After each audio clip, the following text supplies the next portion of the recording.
dance, drama, literacy programs in school and after school activities. There are a lot of exciting things going on at Cabrini-Green area schools thanks to Chicago Lights Academic Success in Schools, or CLASS. It's an initiative of Chicago Lights at Fourth Presbyterian Church. For more, let's welcome Diana Anton, Director of CLASS at Near North Magnet Schools, and we also welcome two members of the CLASS drama program at Manier Middle School, Nikayla Stanton and Elise Moores. Welcome. Thank you all for joining us today. Thank you. Now, Diana, let's start with you. How did CLASS get its start? It began 10 years ago as an initiative between Community Trust, Chicago Public Schools, and Fourth Presbyterian Church. We were funded for 2 years to put programming into the Cabrini-Green schools at that time. We did a literacy program and we produced a fine arts festival for 10 years. Then at the end of the 10 years, sometimes you have to rethink your programming and look at it and say, well, maybe we should look a different way. And so we did. We changed our fine arts program, which was Festival of the Heart, which was an end-of-the-year festival, to use the funding that we'd been getting from Polk Brothers for the last 6 years to put 14 drama, dance, and chorus classes into 2 Cabrini-Green schools. Why is there such a big emphasis on the fine arts as part of this initiative? It's a good way to build community. It's a way for students. I've taught dance in the public schools, started a program at Franklin Fine Arts Center, taught at Whitney Young, and I have students come back to me years later talking about how much that affected their lives.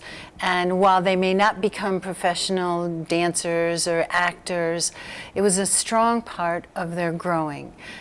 Personally, I believe it enhances the academic program because we do the same things in our classes that they do in their regular classes. We ask the students to focus, to respect one another, to work as team members, to participate as a group, to do homework, bring it back to the larger group, and then to achieve their goal in the end, which is a culminating event of a performance.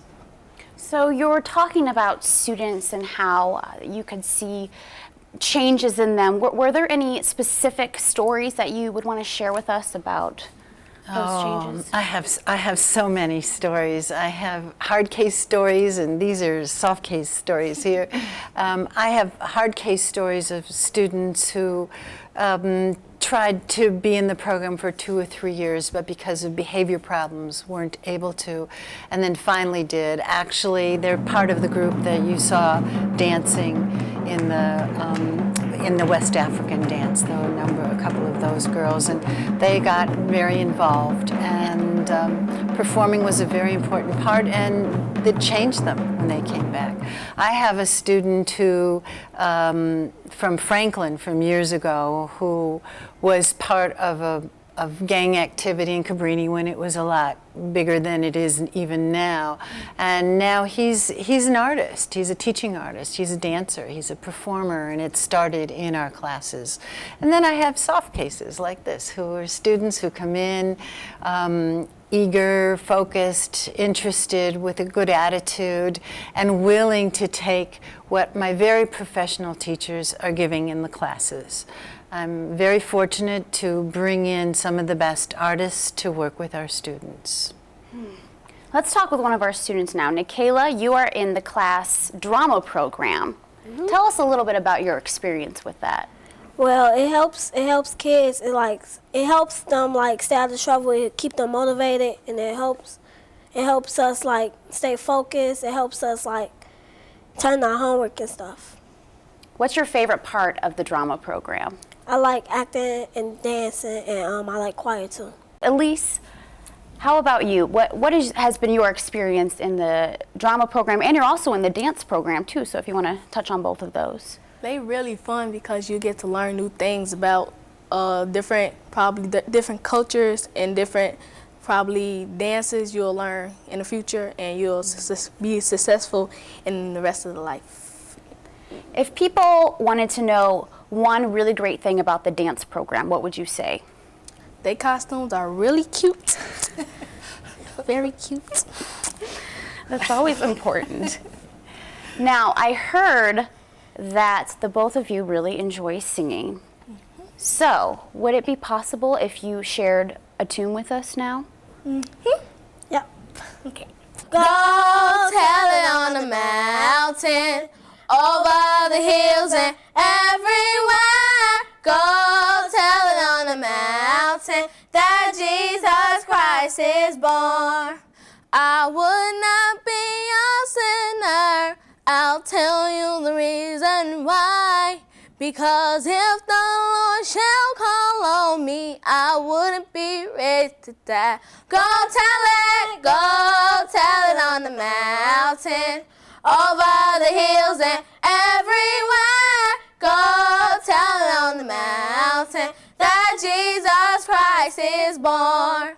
I will not be a sinner, I'll tell you the reason why.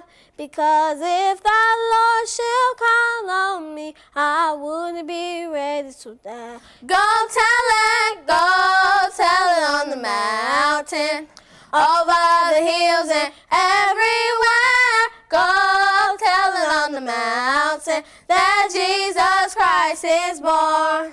That Jesus Christ is born. That Jesus Christ is born. Yay! Different drummers had a chance to check out the West African dance troupe. Maybe tell us a little bit more about that. Well, that program is part of the partnership with River North Dance Chicago. We've been able, through that partnership, we've been able to hire a dancer, a professional dancer, and a drummer, since we share those costs. And Sadira Muhammad and Asan teach Caribbean and African dance. The dance that you saw was from West Guinea. It's an authentic dance. And we try to show the kids that a lot of the movement that they're doing in hip-hop and contemporary dance today come from a very strong cultural background. That you can see the ethnic dances of Africa and see a lot of the same movements that you're seeing in contemporary dance today. Cabrini-Green is closed and that neighborhood's seen a lot of changes. How has that affected your program? Oh, we keep losing students, but I believe that the arts program is a strength within the school that ties the students. A lot of students come back to this, not Manier, but to Jenner. They move away and are able to be bused back to their school, and a lot of it is because of the programming that they find in their school, and also the fact that this has been a home for families since the 40s. And so while the students may be and the families may be moving away, it's still home. These girls both have grandmothers on the south side, but they live north, and there's always that tie back and forth, I think, in the city. Well, Diana, Nikayla, Elise, thank you so much for joining us today. Thank you, Leanne. I'm Leanne Noland for Different Drummers. Keep the faith.